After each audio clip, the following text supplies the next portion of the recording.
Yo, yo, yo, yo, come on in, man. Come on in. Come on, man. Let's have a conversation, man. Let's have a conversation. I think we got a good one lined up for y'all tonight, man. We got a good one lined up. And A1, you got What's them happening? questions ready, man. I know you do. I know you got the questions ready. What's good, man? Oh man, I got a couple things going on. A couple things brewing. But yeah, man, you know what it is, man. Hey, we're back again. Special guest will be on momentarily, and but we just wanted to go ahead and get the show started, get the ball rolling. Say what's up to everybody. Say what's up to the people who power the show, and that's each and every last one of y'all. So yes, indeed, we're back in here once again, and like I said, I just can't wait to talk to Daniel, man. Ask him a few things and just pick his brain about a few things. Oh yeah, Daniel, he's a big supporter of the show, man. He's been rocking with Mm, us for a couple of years now, so shout out to him. He got a new fact. gig taking over for the legendary D Orlando Ledbetter. If y'all from Atlanta, y'all know how much D Orlando Ledbetter meant to the Atlanta community with the AJC. So now Mhm. Daniel's going to take those big shoes to fill. Let's just say that he got big shoes to fill, and I think he can do the job. But let's say what's up to the chat before we bring Daniel in, man. Silk, what's up, my guy? What up? Ped one, what's good? Tim Riley, been a while, man. What's good, Tim? Uh, y'all go check out Tim, man. He's always over there on Facebook, doing his thing, man. John Brooks, what's up, my guy? Y'all can check out John Brooks on YouTube as well.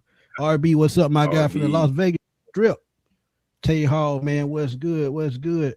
He said, Daniel, congratulations. Absolutely. 8-2, what's up, man?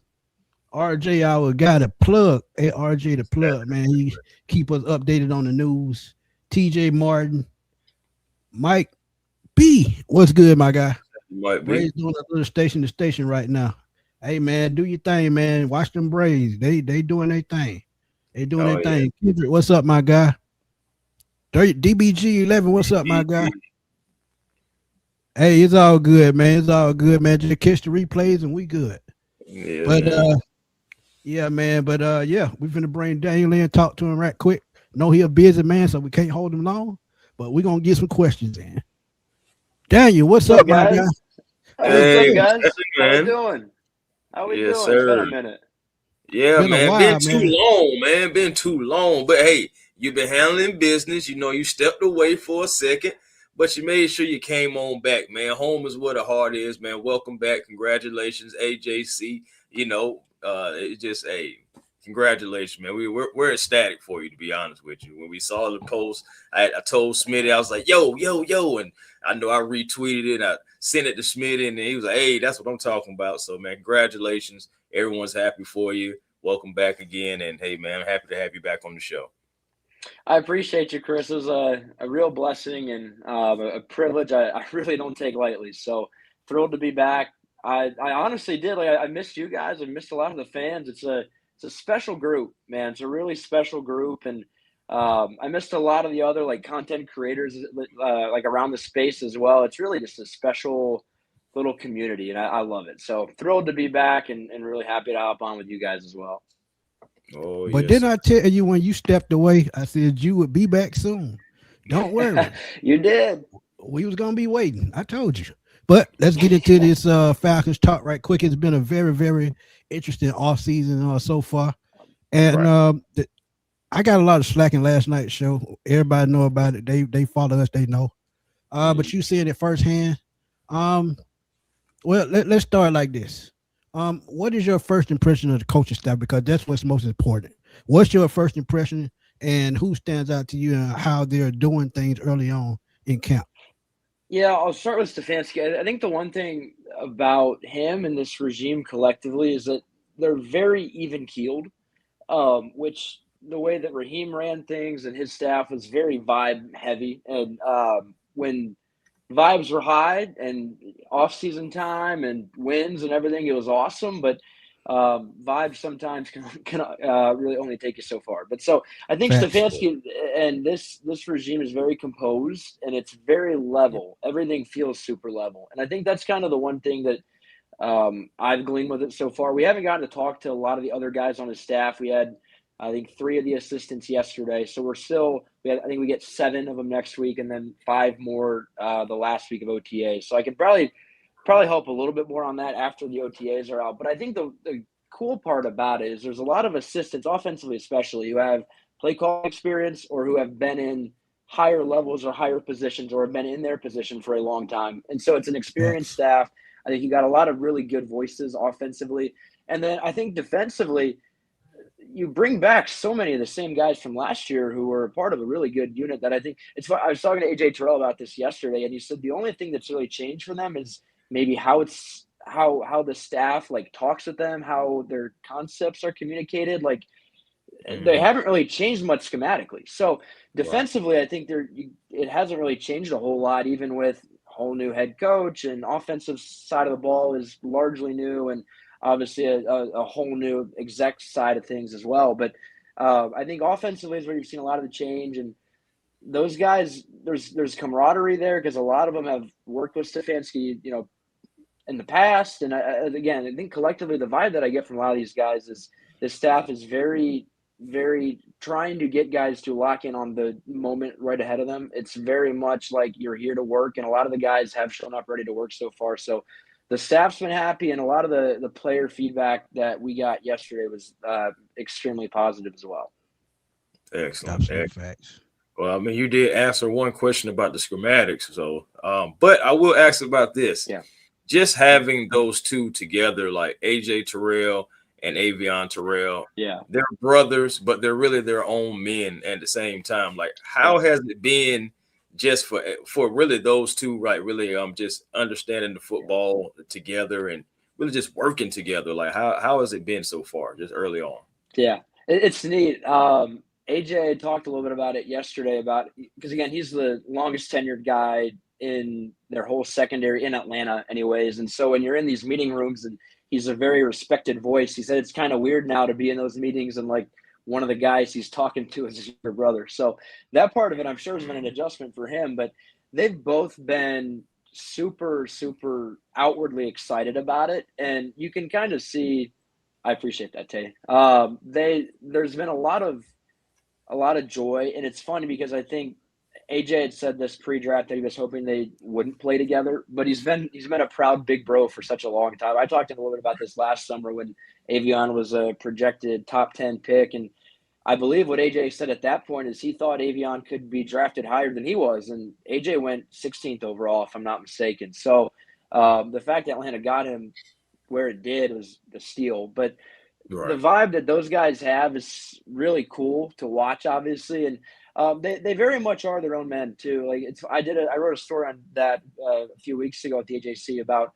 I talked to the cornerbacks coach at Clemson, who's been there for well over a decade. So he had AJ when AJ for his whole time at Clemson. He had Avion when Avion was a young kid at their camps all the way through this past year. And he talked a little bit about how when he had AJ would walk into a meeting room and he'd sit through the whole meeting and you wouldn't know he was there because he's just a more quiet guy naturally. Yeah. With Avion, he'd walk in and you'd know he was in there because he'd be like, "I'm Avion Terrell and I'm here, I'm in the room," and he's a louder dude. And I told AJ about that, and he said he heavily disagreed. But yeah, it was kind of interesting hearing that. Obviously, great bloodline, and that whole family is very much beloved in Clemson, and the habits that AJ had, the habits he passed down to Avion, very much present. So great family, really cool story, and I think they're really enjoying the first week and a half that they've kind of hung out around each other in Flowery Branch. So very cool deal, very cool. And you know the quarterback question is coming, and I'm gonna have to phrase it the right way. So far, first 3 days of OTAs, with the way that the quarterbacks are moving and the way they're throwing the football, how do you see this shaking out? And will this come down all the way up through preseason? And then how much will they play in preseason? Because that's the big question we all want to know. Will they get more playing time in preseason this time around? Yeah, great question. I think the preseason part, I think you have to play them at least a little bit, right? Health depending, but I think you have to play them. I appreciate that. I think you have to play them at least a little bit in the preseason. I think reasonable timeline, if you look at what Stefanski did last year in Cleveland, it was around August 20th or so, like around that mid-August point. Maybe you push it back a week this year because the calendar is a week later in general. So probably Agreed. sometime in the mid to late August part, I think they'll let it play out in training camp for a little while. And I think they'll want to see some of the live reps in preseason, perhaps a practice as well if they have a session before a preseason game as well. So I think you'll see that. They'll have a strong – I think they'll take as big of a sample size as they can before they officially announce it. But very important caveat, I don't think they're going to let it drag on either. So I do think you'll see this decided probably before the last preseason game. I think that's a reasonable timeline just so that the roster around them knows who they have and how they want to progress with that. With where it's at now, it's tricky, right? Because with Penix, he's not doing 11-on-11 right now, but he's doing individual and he's doing 7-on-7. And so Facts. yesterday they didn't really do a lot of 11-on-11. There was only a couple of series of that. So I do wonder, and I plan to ask this when we get to Stefanski on Wednesday next week about like how much they've had to change how much 11-on-11 they run. Because it was a lot of 7-on-7 yesterday, so they could split the snaps as evenly as they could. So the way that they had the order there, it was mainly Tua was the top guy in the order.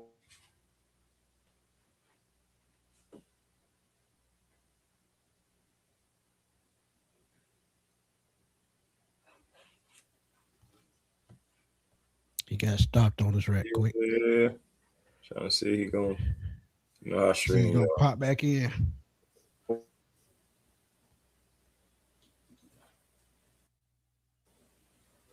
Man, you know how stream y'all like to do. Yeah, man.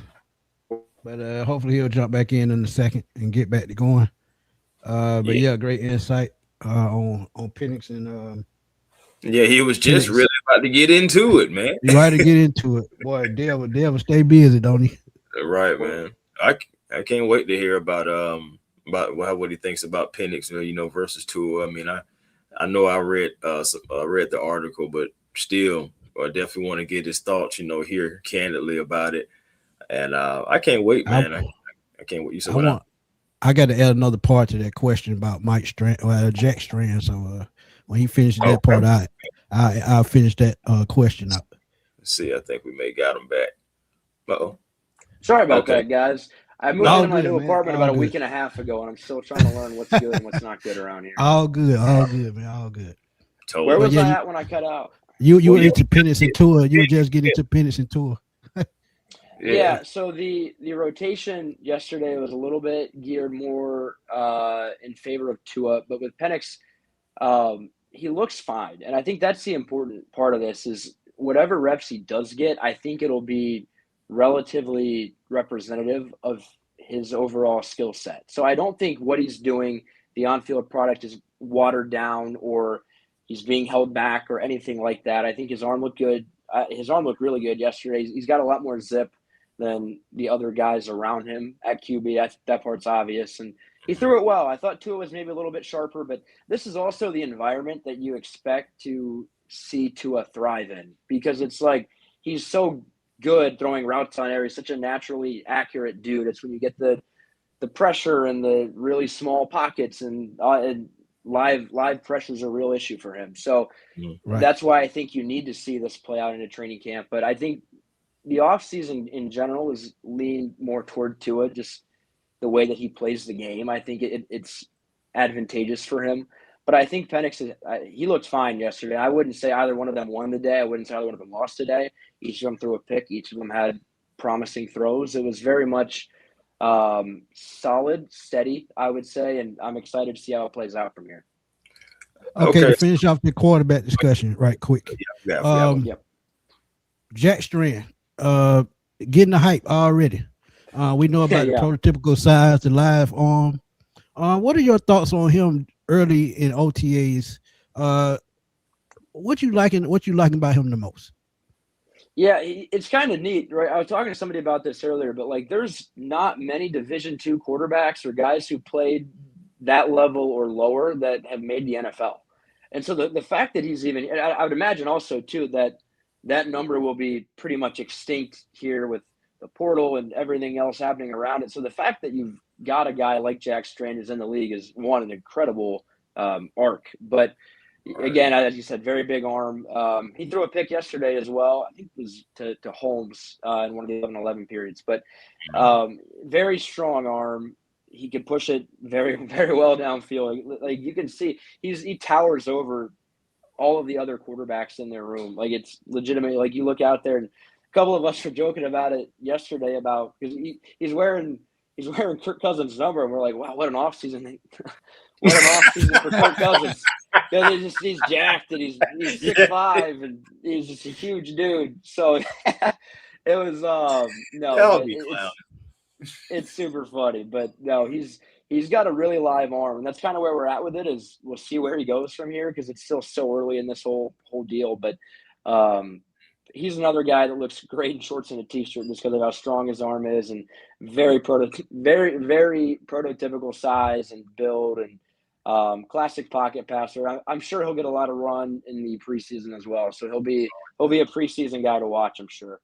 Oh, I can't wait for it. Can't wait for it. I know we brought in Alex Van Pelt, and I see that already he's already implementing different things, just little nuances here and there. I see like Michael Penix, at the snap, kind of putting the leg up, trying to make sure you don't get the foot stepped on and everything. Like, what do you think, like, his contribution to the quarterback room and just helping these guys? Because I know like Drake May gives him praise up in New England for helping him progress and develop a little bit. So how do you think that he's going to help the quarterback room here?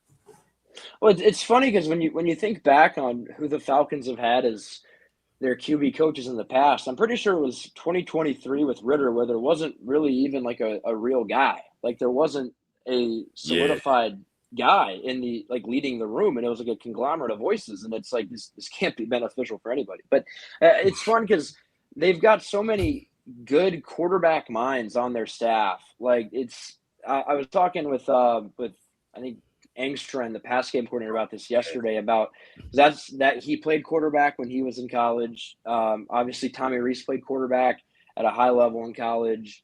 And then and I think AVP, great track record of QB development, one, but two, he's got command of that room. And that's kind of the thing that's impressive about it the most, is when you have so many proven quarterbacks or quarterbacks who know how to play the game at a high level, when there is one voice who legitimately commands the room, I think that should tell you a lot about how much he's respected, about how good he is at his job. He gets a lot of credit for how good he is mechanically with QBs, but I think the thing that's impressed me quite a bit is just like the quarterbacks really like him. Like I think it's the way that he explains concepts that helps them, but it's also like they've talked so much in that room about we've got to have one voice. And the unique part about this is that they've got a lot of smart dudes who have been able to find alignment, who have been able to put ego aside, and they've made it to where that one voice is really, really strong, really, really clear so far.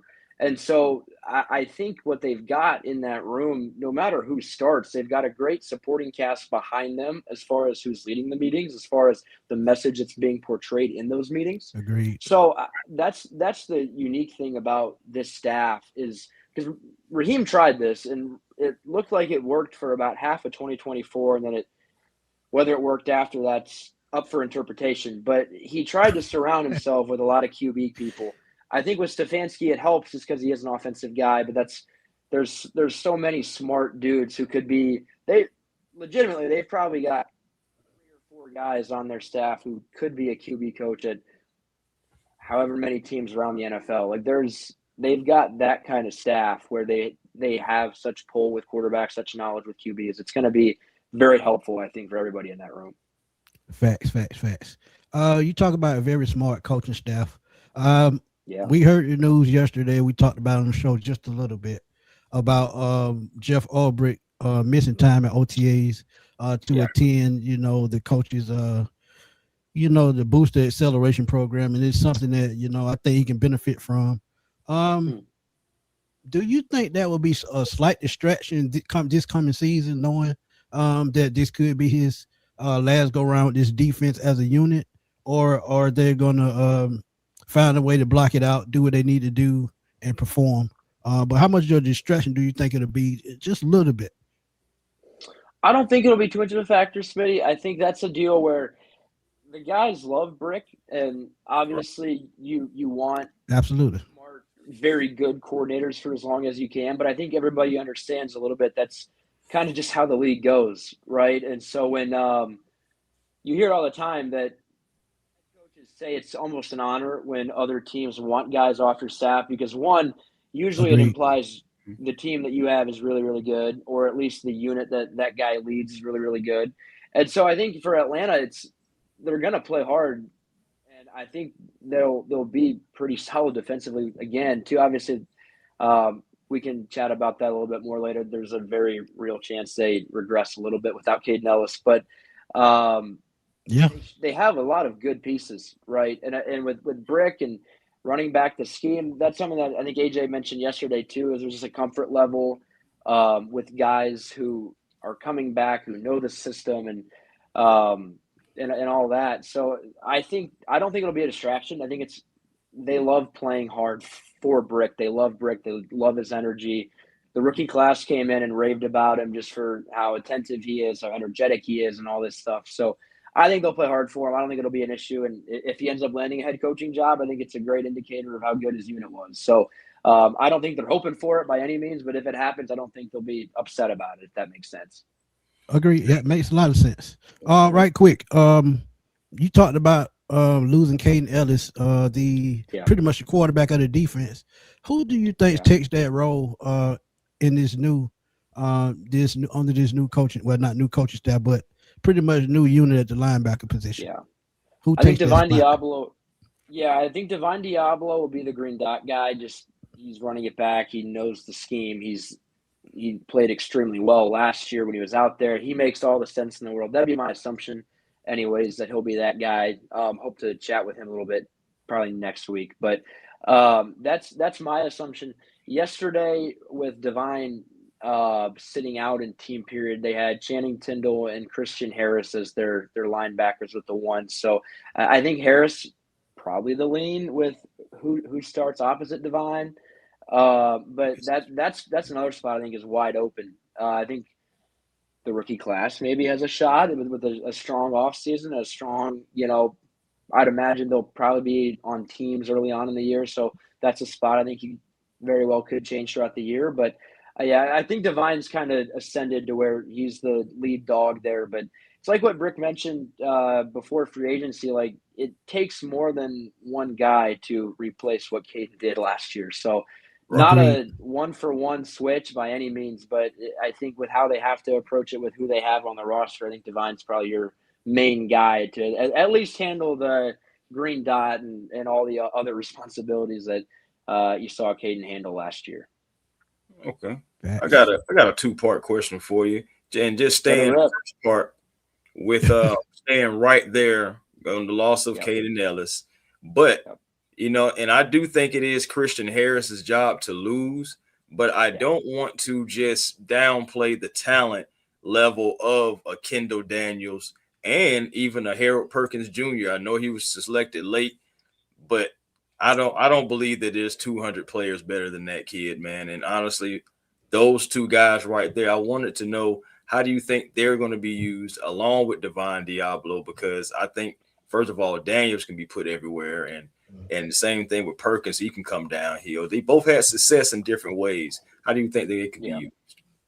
Yeah, it's interesting, and we should get to chat with a lot of the assistant defensive guys next week, which will be great because a lot of us have that same question. But it's a fun idea to think about. What if they use them all in a variety, like kind of one collective? Because if you can't replace Caden with one guy, perhaps you use guys in a package to try to. Right. So I think Harold Perkins being as good of a pass rusher as he is and being as experienced as he is with his rush instincts and how to beat offensive linemen, I think that would imply, at least to me, that maybe he's a guy you line up in the A gap. You kind of let him blitz, you let him rush the passer, you move him around a little bit.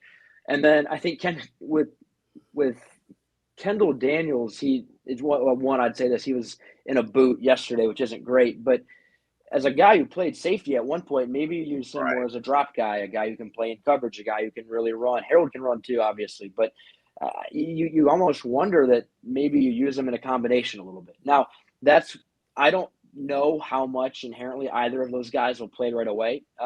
There's kind of drawbacks with each of them that would say maybe they start on teams and work their way from there. And again, there's nothing really set there apart from Divine. So that's a spot that I think very well could have a lot of flux throughout the year. But I think those two guys will play. I think it'll be heavily on teams early on. They can run. They're really good tacklers. They're rangy. They're smart. So those are the types of things that I think will get them on the field. It's what do they do in the next 3 months leading into week 1 that says, hey, I want to start at linebacker. I can have a sub package role in some variety at linebacker that'll really answer that ultimately. But promising dudes. I thought where they got Harold Perkins was steal for one. From what they say, they really believe that he can get back to the level that he was at before his injury too. So if he does, incredible value. So he'll be interesting. I'm excited to kind of see how his career unfolds, but he's versatile too. He's extremely versatile.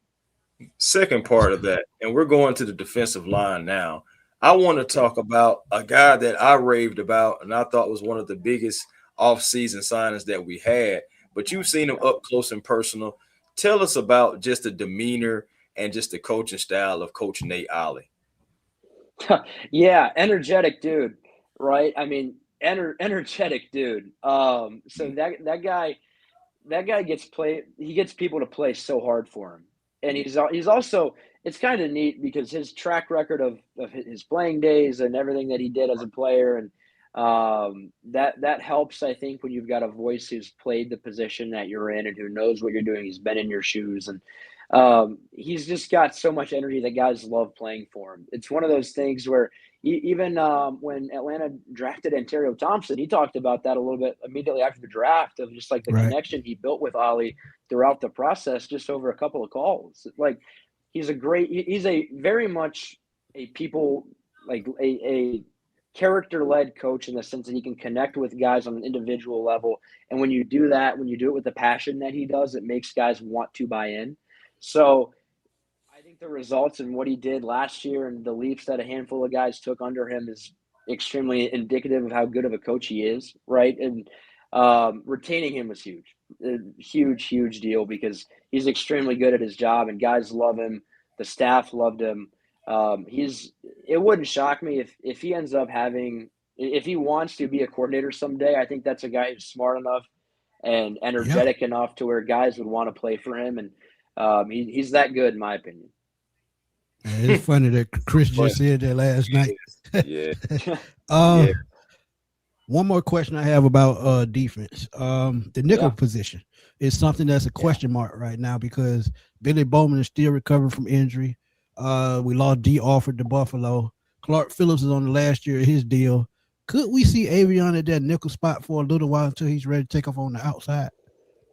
I think it's a possibility. Yeah. I mean, he played 100 snaps inside last year. It seems like Atlanta's open to that possibility.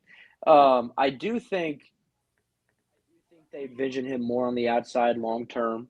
But again, I also think that they understand that he is a much better talent than where they got him in the draft. And realistically, you got to play your best guys. And the one thing about Avion that's super neat is he loves blitzing and he's really darn good at it.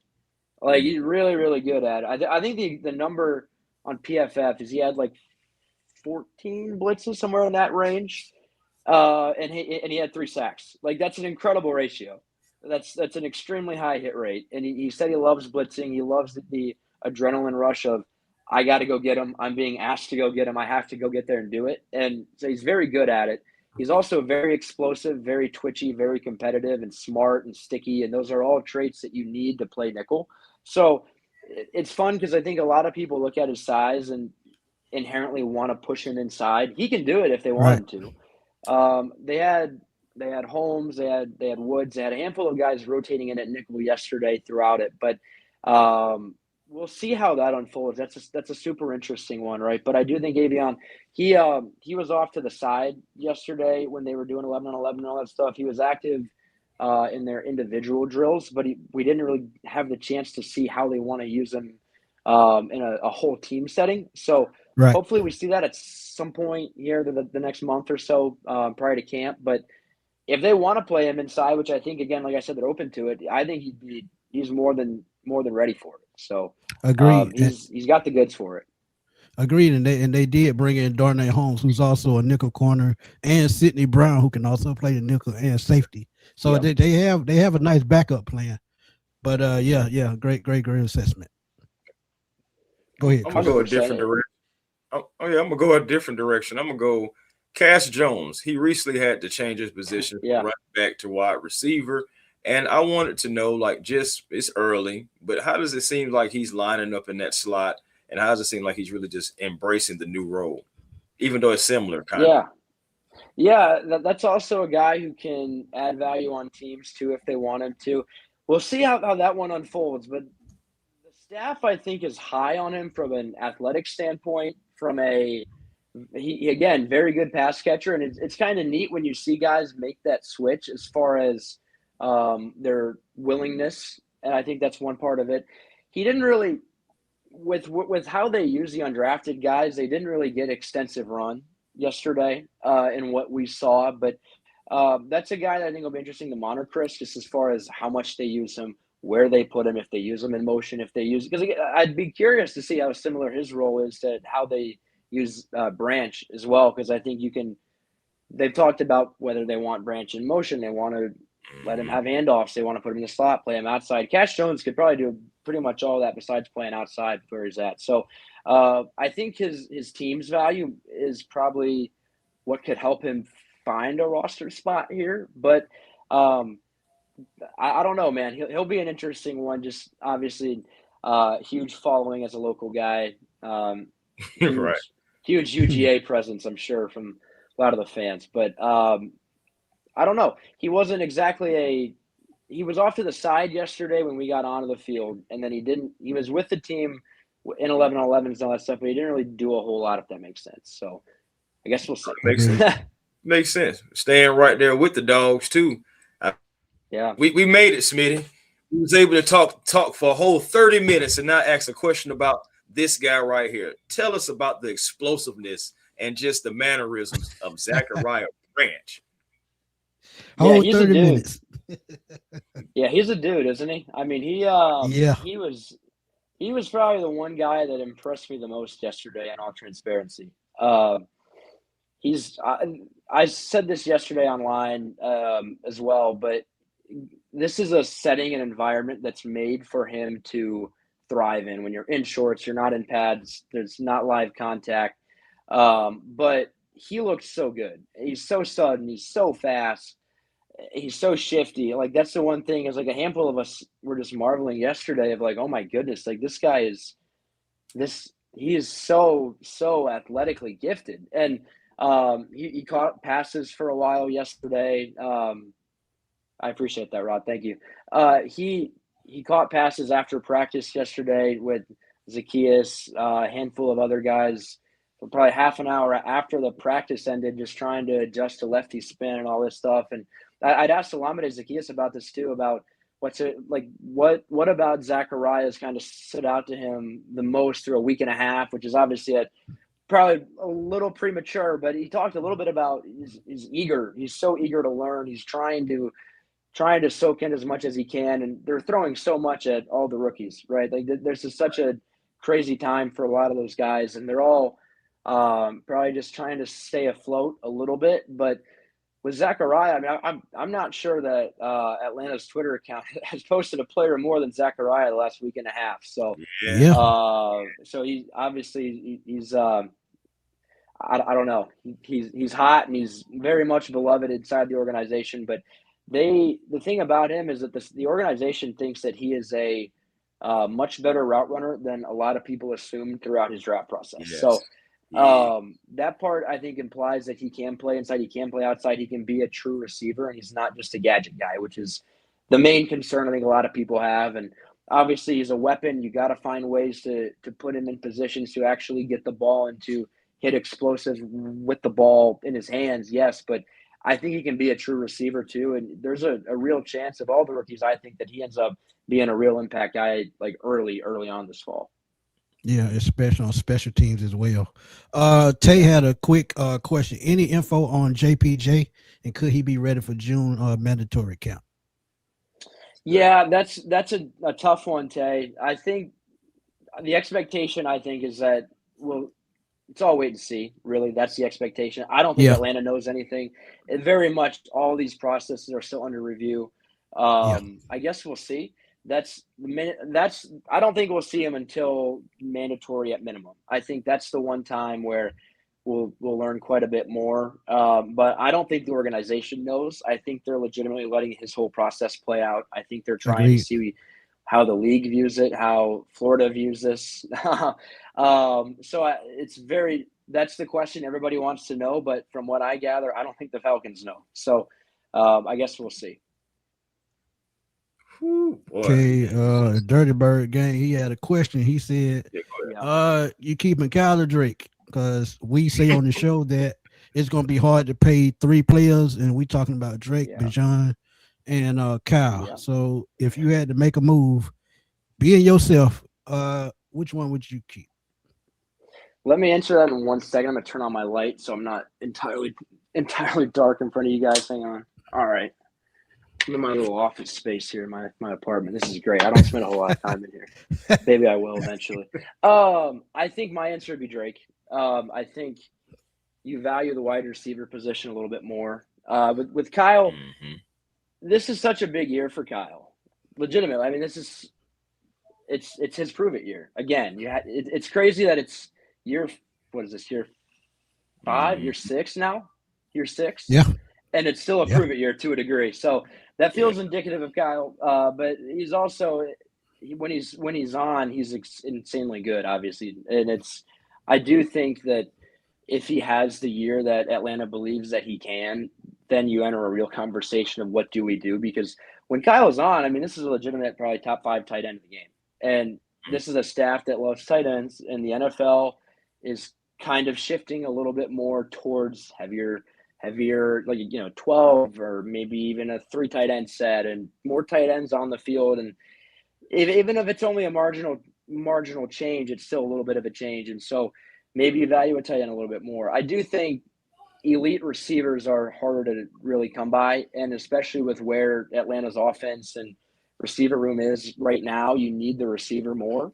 And I also I don't think it can be overstated about how much Drake's edge influences his offense either. agreed. He's every coach that's around him routinely calls him a dog, and I think it's for very good reason that he's so competitive, he's so tough, and he hates losing. Legitimately hates losing. Like you can feel it in locker rooms after games how much he hates losing, and so that's the kind of guy from a mentality standpoint that I think you really want the rest of your offense to embrace and to embody and look like. And so I think Drake, for as good as he is as a player, it's obviously a hard one to pick, right? Because they're incredibly important. Each of them are. But Drake, I think with what he does on the field, yes, but also his mentality, the approach that he brings, the dog that he is, I guess, if I'll quote the staff here, I think that's really, really important. So Great answer. I'd keep Drake. Great answer. Yeah, man. Chris? About the market. But yes, we talked about Drake and Kyle and everything, but I want to talk about a guy who's going to get an opportunity, and I want to know your thoughts about Jahan Dotson, because I know like Philadelphia, I feel like, you just don't get enough opportunities. You just, I know coordinators change and everything. So that means, the message, the voices change. But Jahan Dotson was actually a decent receiver, got decent production, got touchdowns and everything in Washington. And in my opinion, I think that he can possibly come in and have maybe the first year Darnell Mooney-esque type season. I just want to know your thoughts and what have you seen from Jahan Dotson? Yeah, I ran extensively with the ones yesterday. Had a really, really good catch in contact too. That was really impressive.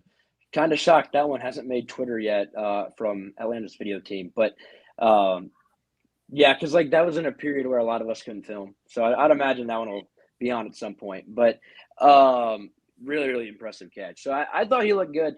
I think the opportunity exists for him to really break out. It could be kind of like what we saw from Mooney in 2024, yes. But I think with Jahan, the thing about it is elite level talent. That's why he went as early as he did in the draft. This is the chance, I think, for him. And he's really fluid. He's loose. That's the thing that impressed me the most is he's kind of a wiry guy, but he moves extremely well. And so again, it's kind of like Branch as well, where this is an environment that should probably fit him a little bit more than a handful of other guys. But he looks good, and he'll be a fun one because I do think that the way that it shakes out from a reception number of Branch, Jahan, Zacchaeus, that cluster of guys will probably determine how good the receiving core really is. So you need one of those guys to step up and be a really strong complement, and it might be a tall ask of Branch right away.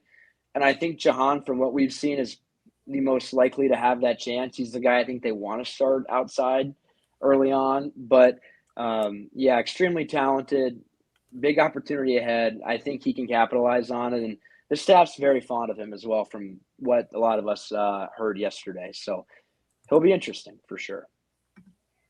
The last question I have, Matt Ryan, former quarterback, former Atlanta Falcons legend. Yeah. How much do you think he'll rub off on these quarterbacks? No matter if it's Tua, no matter if it's Penix, no matter even if it's Jack Strand or Trevor Siemian. But how much do you think he will, try to get these guys on the same page and build them up to be a better quarterback?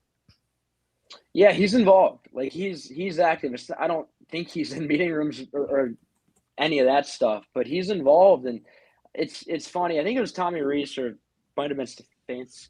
I think it was Tommy Rees said that like he'll even go up to Matt Ryan and ask Matt Ryan stuff and just lean on him for input. Like I think he's a great resource to have for a lot of these Agreed. guys in the sense of, well, it's funny too because Atlanta just released a video of Matt's speech to the rookie class a few weeks ago. And the message that he opened with was like, I've literally been in your seat and literally been in your shoes. It's not like I was in this other state with this other team. I was in this exact meeting room, in 2008. And so I think the fact he's got so much organizational, he knows so much. Like the knowledge base that he has within the organization obviously is vast, and that alone is very significant. But it's how much he knows about playing quarterback and winning in Atlanta and what you can do when you captivate the city. Like this is a guy that knows and he's lived all this stuff. And I think it's an incredibly valuable resource because he's not a coach, right? He's not around the guys every single day, but it's almost like an added coach in a sense. It's kind of like when you hear about a linebacker who's incredibly smart and it's like an extension of a coach on field. That's kind of what it feels like Matt Ryan is with the staff around him. Like he's not actually on the coaching staff, but he's an extension of it in the sense that his door's open. He wants to help. He's there to help. And so everything we've heard is he's been great. Like he was involved in the whole draft process. He's watching tape on guys. He's offering input.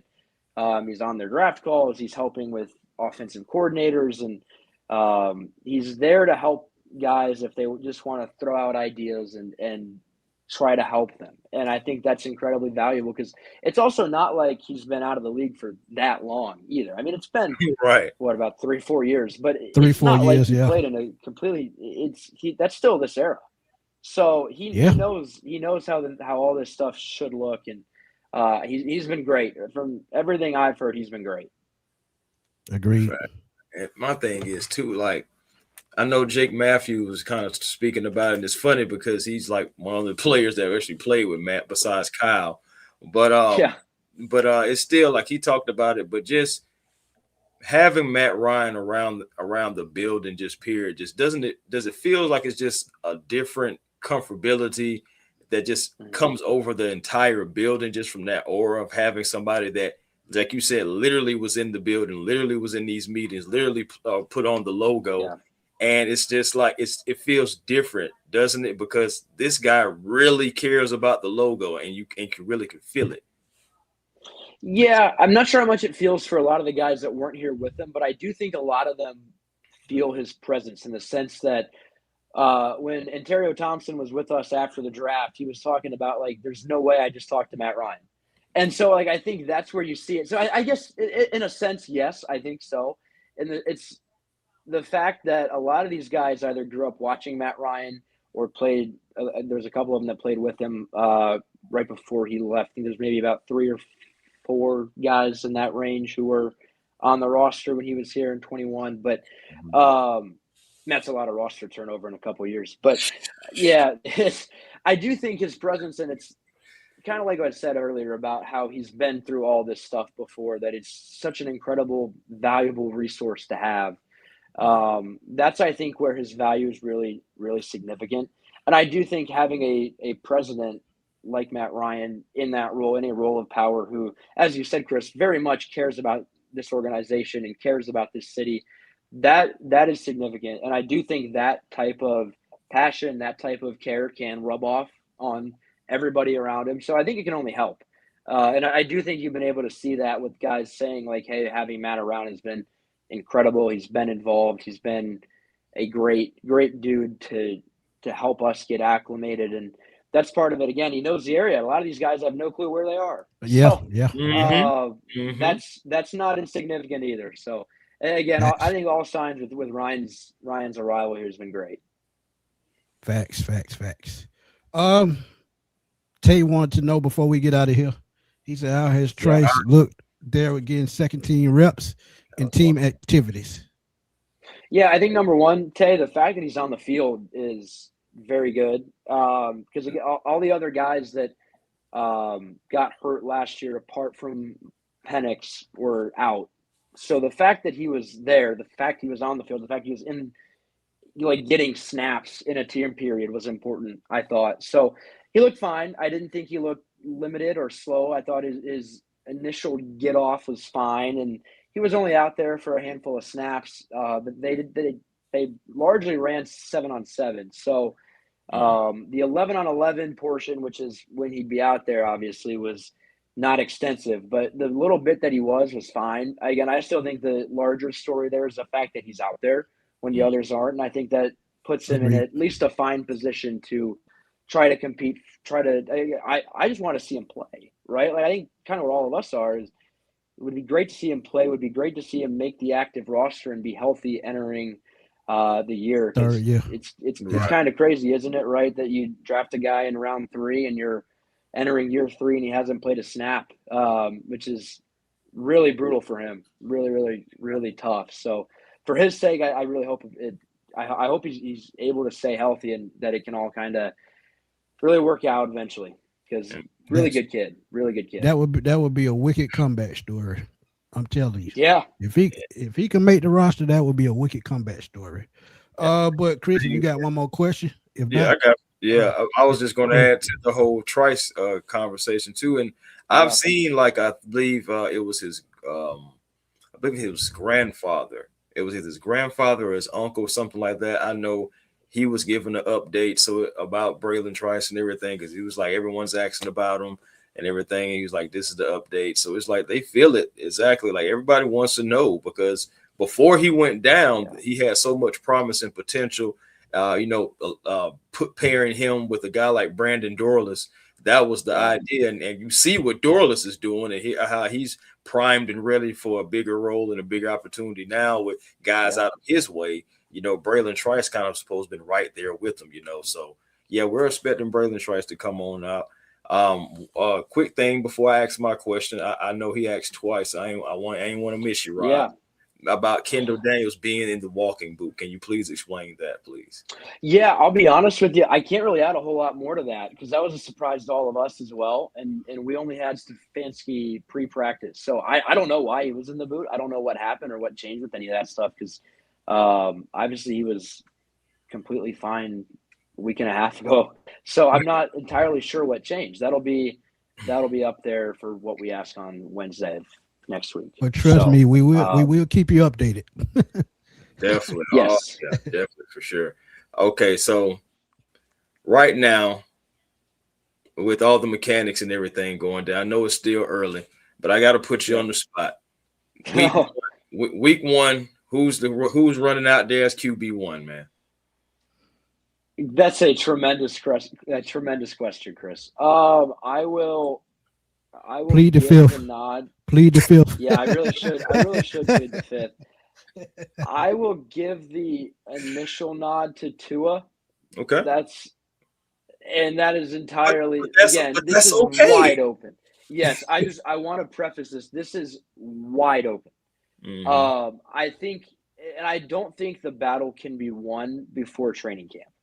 And so I think that's significant here. My answer very much could change if you guys have me on again in early August. Oh, that's gonna happen. You already know.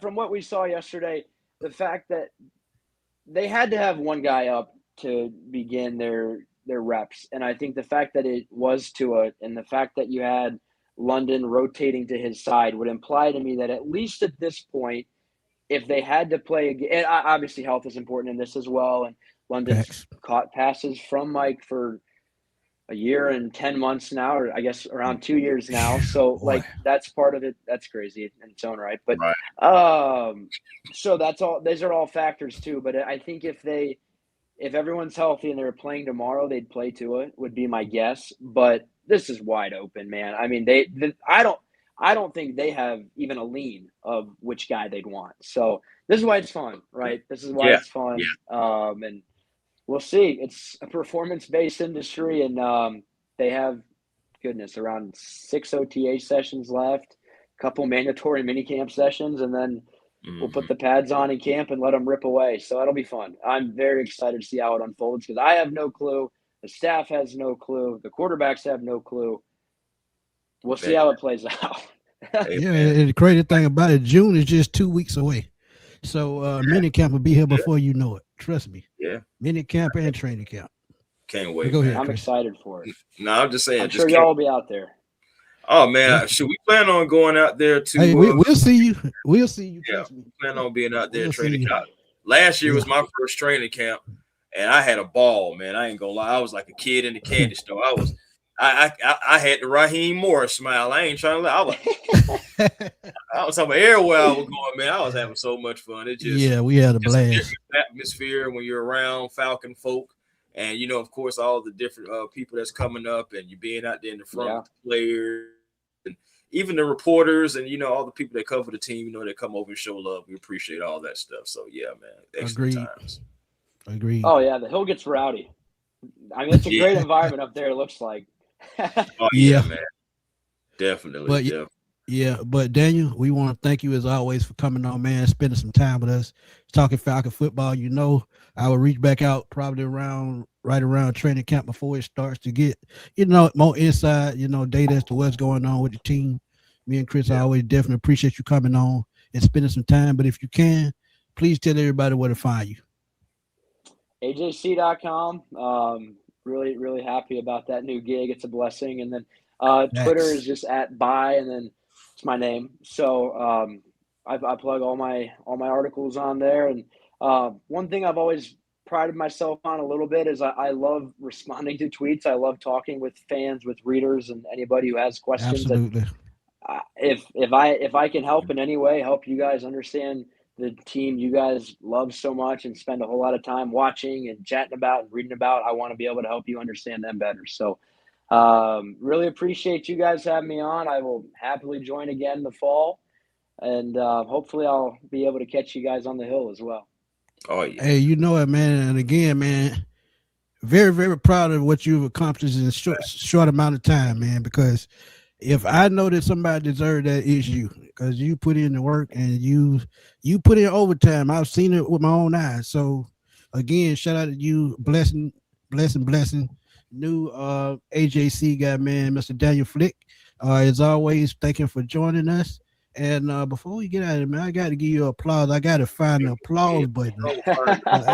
I got to give you applause, man. I got to. Yes, sir. I appreciate you guys. Way too kind. I appreciate you guys.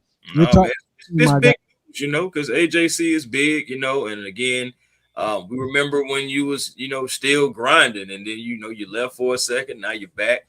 I mean, it's at the end of the day, sometimes you got to be in the right place at the right time, but at the end of the day, you still got to work hard for all this. So, man, again, you made it to that spot, and hopefully so you can hold it down for us until you're ready to retire or something like that or move on. So we're looking forward to it. And again, congratulations to you, and thank you for joining us tonight. And we're looking forward to doing more frequent shows with you as well.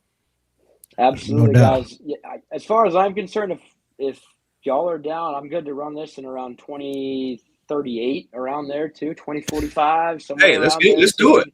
Let's do Yeah, it, we man. can just keep it same time, same place, same hour. Oh Run yeah. back. Hey, we are already there, my guy. We are already there.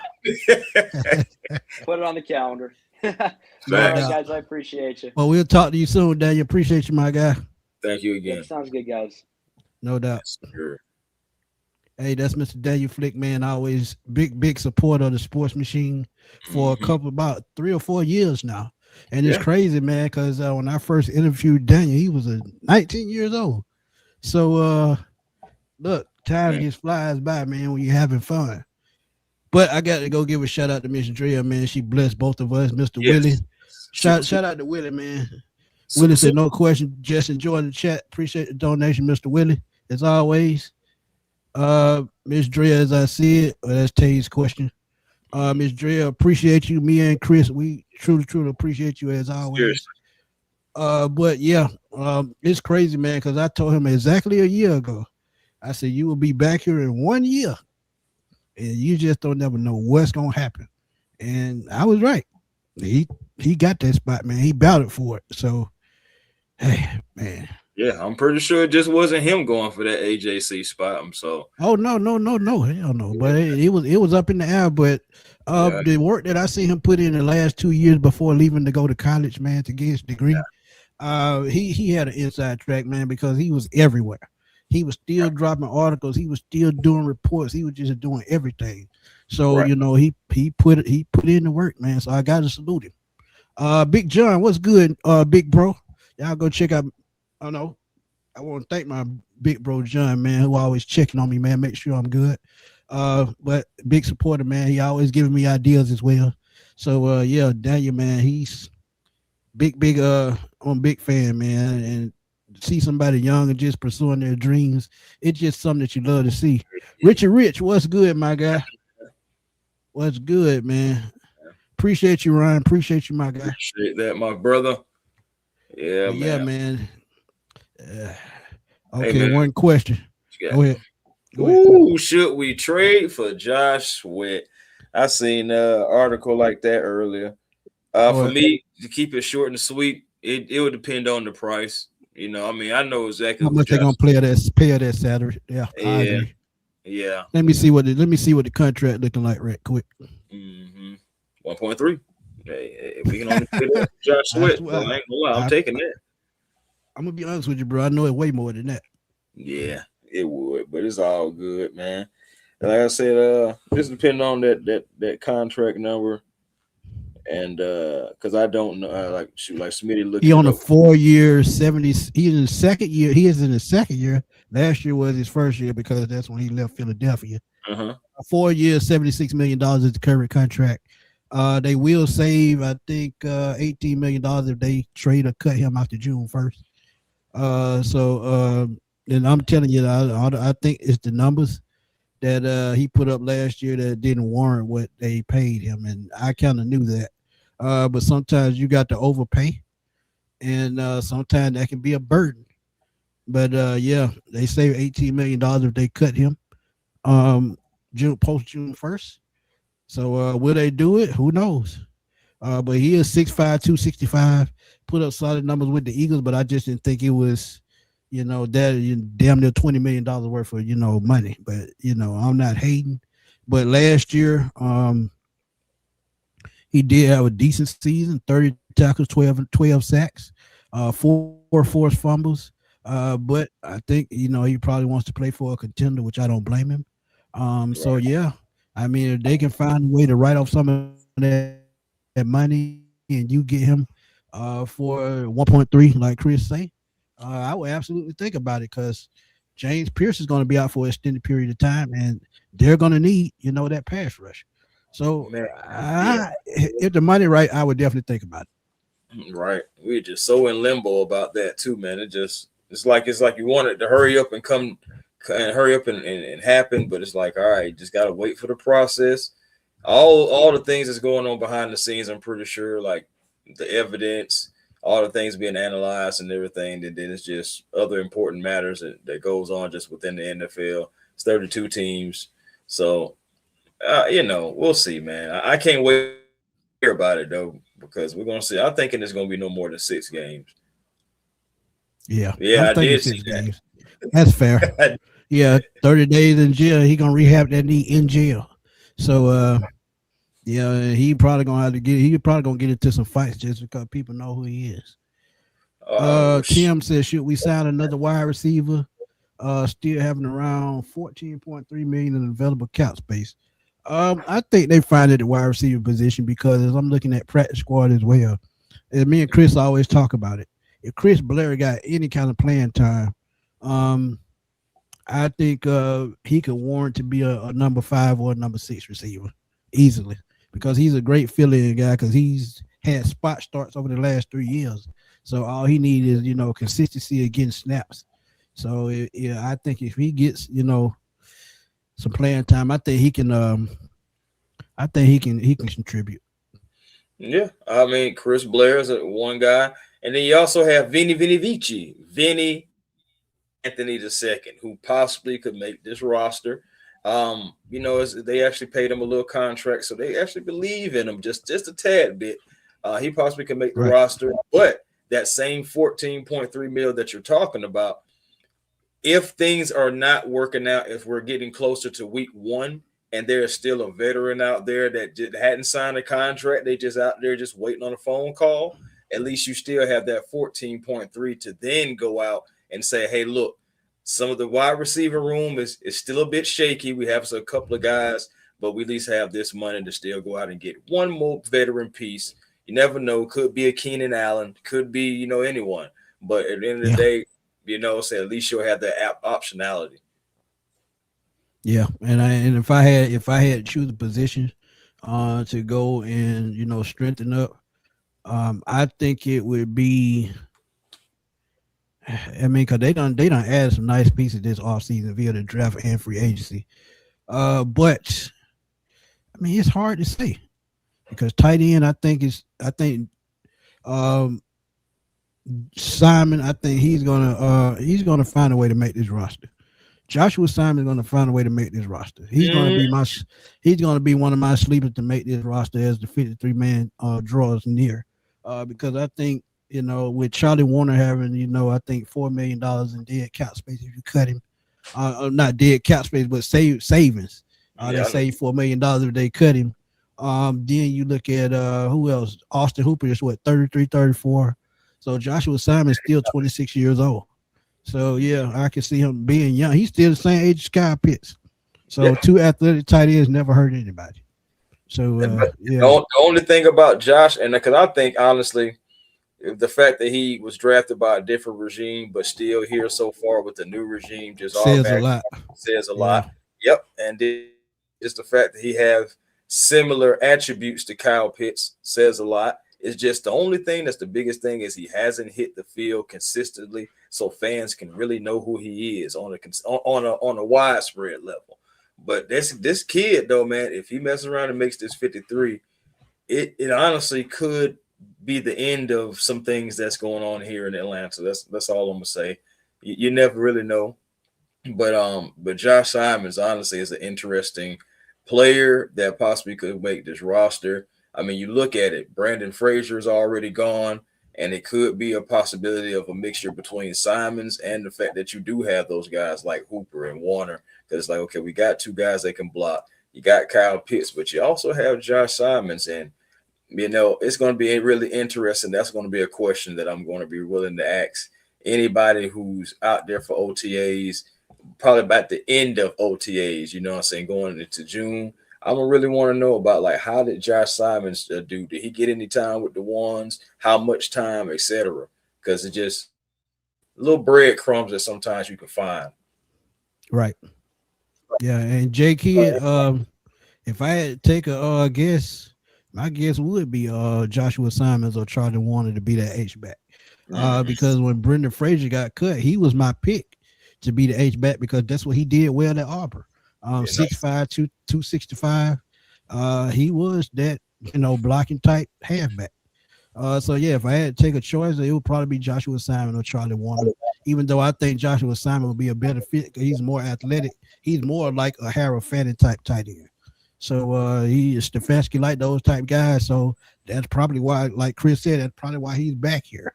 So yeah, they like what they like. And Fandemic, y'all go check out Atlanta Falcon Fandemic on go YouTube. Cowboy. He said because the offensive scheme will be heavy at tight end position. Absolutely, 200%. Stefanski loves the tight ends. So yeah, I agree. Man, you're gonna see all those tight ends, man. You're gonna be like 22 personnels and all this, man. It's gonna be, man, listen. Well, it's gonna be hectic. But yeah, Mhm. yeah. But another great show, man. We want to we thank Daniel Fit for coming through, talking with us for a minute. Good hour, man. And again, shout out to him. Great